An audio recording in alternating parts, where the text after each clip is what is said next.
Hey friends, it's Mike. It's Saturday, November 27th, 2022. And with this video, we're going to have a little bit of fun. This slide, some of you may remember, was in my recent presentation where I took you through the August 5th, 1966 interview that John and Paul did with the BBC. And with this slide, I asked the question in Billy's song, Wonderful Christmas Time, was the lyric, "The moon is right," or "the mood is right"? And I put the question out there and many people commented, and I would say it was probably 50-50. Half of the folks came back and said the word is mood, M-O-O-D, and the other half thought it was moon, M-O-O-N. So what we're going to do, if I move to the next slide, is we're going to listen to Wonderful Christmas Time again, but this time we're going to do it in a different way. The Beatles had a little trick that they use on a number of songs, and I'm going to take you through three of them: A Day in the Life, Strawberry Fields, and While My Guitar Gently Weeps, where the Beatles double track the vocal to convey two meanings. One track had lyrics or a phrase that was for mass consumption, and the other was more subliminal.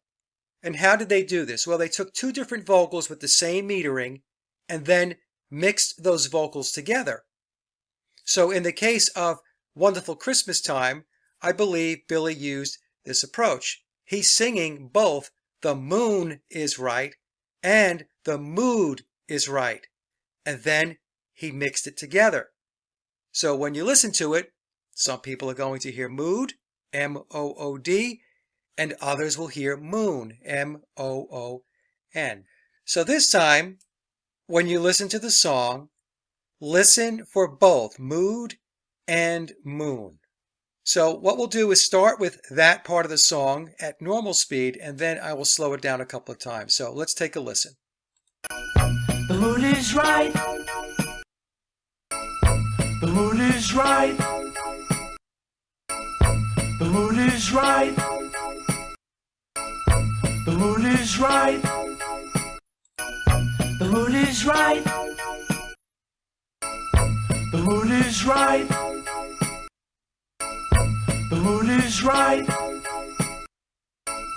The mood is right.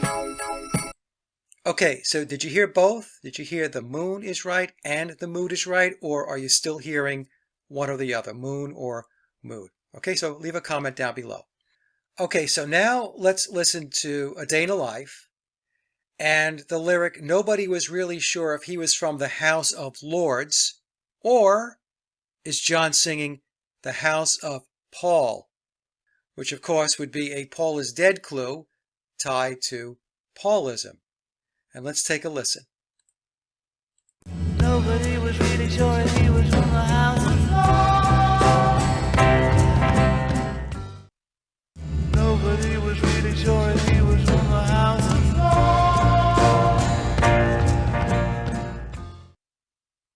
Nobody was really sure if he was from the House of Lords. It's interesting, when I listen to the song slowed down, I can hear House of Paul more than I hear House of Lords. And again, the trick here is John sang both, and then it was mixed together. And of course, we've all been conditioned to hear House of Lords because that's what the lyrics tell us he's singing, but I don't know. Let's take another listen.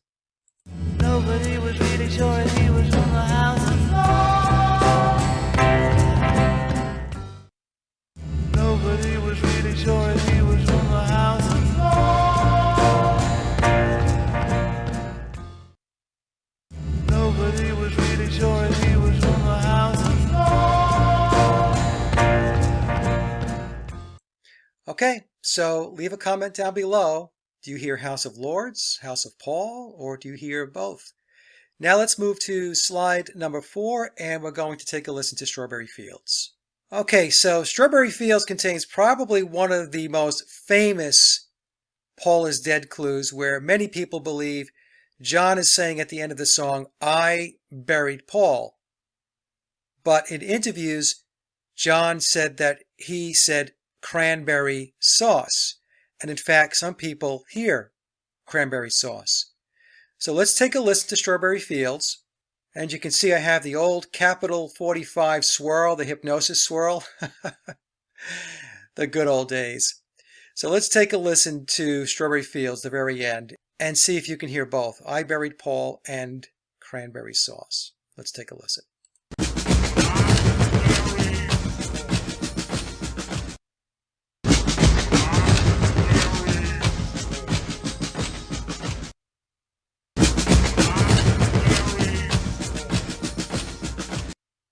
Let's take another listen.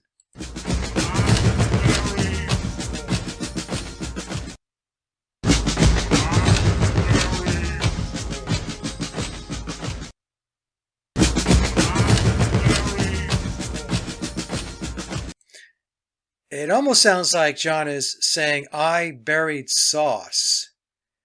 And again, what he did was he said, I buried Paul and cranberry sauce, and then they mixed it together. But again, I'm giving you my opinion and what I hear. So leave a comment down below and let me know what you hear more of. Is it I buried Paul or cranberry sauce? And with that, let's move to slide number 5 and take a listen to While My Guitar Gently Weeps. Okay, so at the end of While My Guitar Gently Weeps, as Eric Clapton is playing the lead, we hear George singing what sounds like oh, oh, oh. But is he?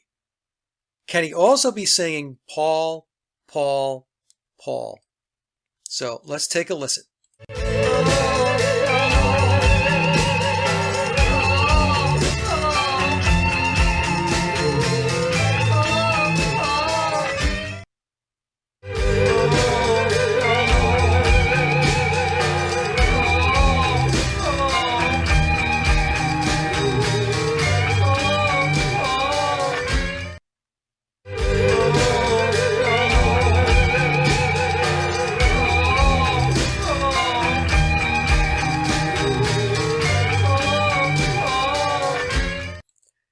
When it's slowed down, I can hear Paul. But again, that's me. I'll let you guys and gals decide what it is you hear. Leave a comment down below. And so with that, let's move to the last slide and talk about memorable normie reactions. Okay, so the last commenting exercise, memorable normie reactions. I received this comment from my main channel, my Sage of Quay channel. Hey, I had a family member lose it on me for exposing her to your channel. It actually became sad. She's seen the Beatles live and had all of the posters, etc. growing up. It was crazy. So I really get it now. So what I would like for everyone to do is to leave a comment on an encounter that stands out the most to you when discussing Paul is Dead or the Beatles conspiracy with a Beatles believer. What kind of reaction did you get? Okay, so I hope you enjoyed this. The comment section is open. You guys and gals have a great day, and we will talk soon.